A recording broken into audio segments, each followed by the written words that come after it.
जय हिंद दोस्तों, मैं बलराम कुमार और बलराम स्टडी एकेडमी में आप सभी का स्वागत है। आज हम आप लोग के बीच एक नया अध्याय पढ़ने वाले हैं जिसका नाम है भारतीय संसद। भारतीय संसद राजनीति पॉलिटिक्स में पढ़ा जाता है, तो उसमें हम लोग देखेंगे भारतीय संसद में कौन कौन उसका सदस्य है, किससे भारतीय संसद बनता है, उसमें सदस्यों का लोकसभा राज्यसभा चुनाव कैसे होता है, राष्ट्रपति क्या है, ये सब सभी को हम बारीकी से देखेंगे। तो हम लोग देखते हैं भारतीय संसद। भारतीय संसद तीन चीजों को मिलने से बनता है। कौन कौन है भाई? तो लोकसभा, राष्ट्रपति और राज्यसभा।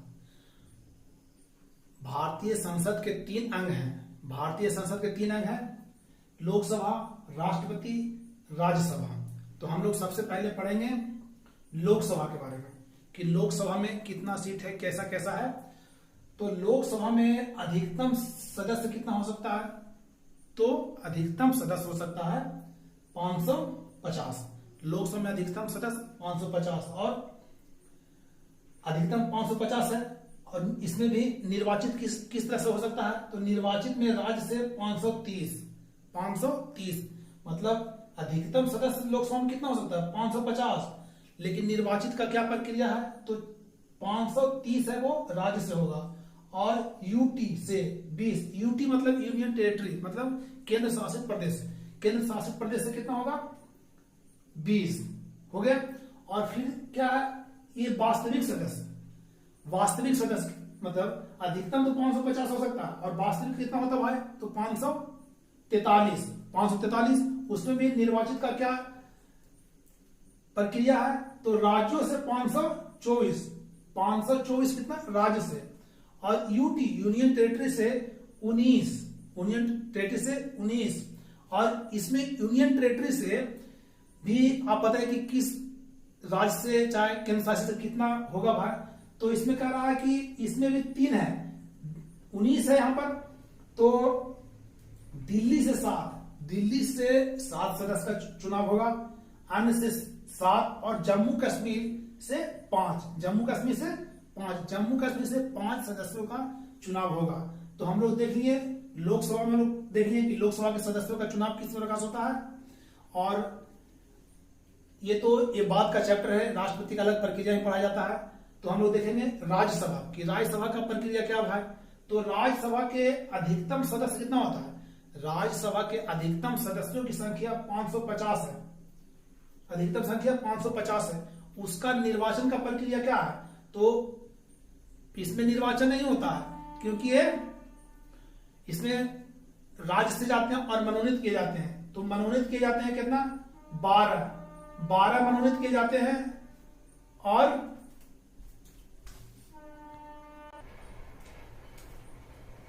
इसमें से अधिकतम सदस्य आपको पता है कि कितना है? 550 है राज्यसभा के लिए। और जिसमें से उसका प्रक्रिया क्या?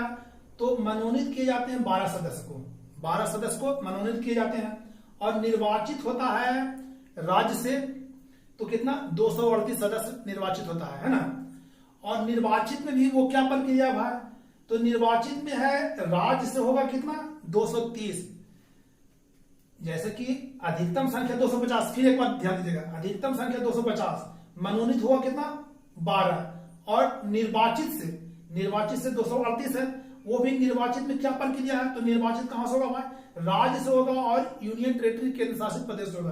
तो राज्य से कितना? 230 सदस्यों का निर्वाचन होता है राज्य से और 8 सदस्यों का होता है यूनियन टेरिटरी से, यानी केंद्र शासित प्रदेश से। ठीक है, ये तो अधिकतम सदस्य हम लोग पढ़ लिए।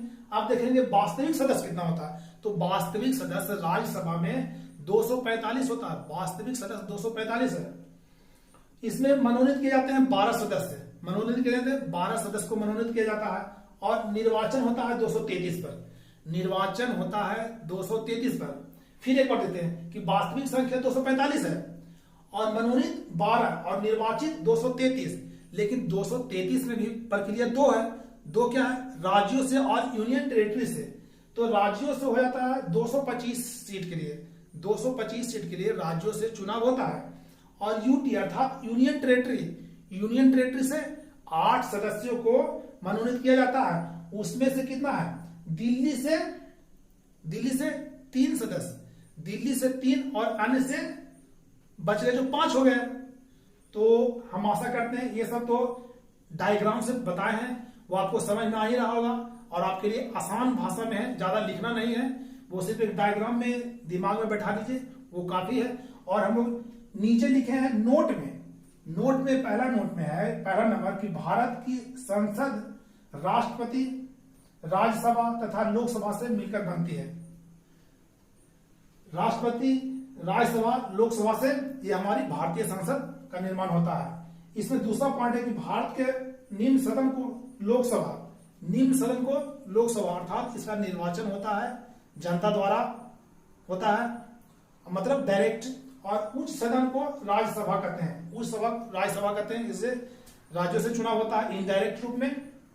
और तीसरा पॉइंट है लोकसभा सदस्य उम्र सीमा। लोकसभा में निर्वाचित होने के लिए सदस्यों की उम्र कितना होना चाहिए, तो 25 साल। कितना दिन के लिए, तो 5 वर्ष के लिए। लेकिन आपको पता होना चाहिए कि ये क्या है, ये भांग अगर हो गया 5 साल के पहले तो क्या होगा, ये 5 साल तक नहीं रह सकता है। और 4 नंबर है राज्यसभा के सदस्य की उम्र सीमा कितना है, 30 वर्ष। और ये कितने वर्ष के लिए, ये 6 वर्ष के लिए। ये भंग नहीं होता है, राज्यसभा भंग नहीं किया जाता है, ये 6 वर्ष के लिए होता है। तो आशा करते हैं ये आप लोग को समझ में अच्छी तरह से आ गया होगा। और एक बार देख लीजिए, वीडियो अच्छे लगे तो एक बार स्क्रीनशॉट ले लीजिए और अपने दोस्तों और सभी को शेयर करिए और बताइए कि हमारा भी एक पढ़ाने का एक जरिया है। आप लोग हम लोग को सपोर्ट करिए। तब तक के लिए जय हिंद।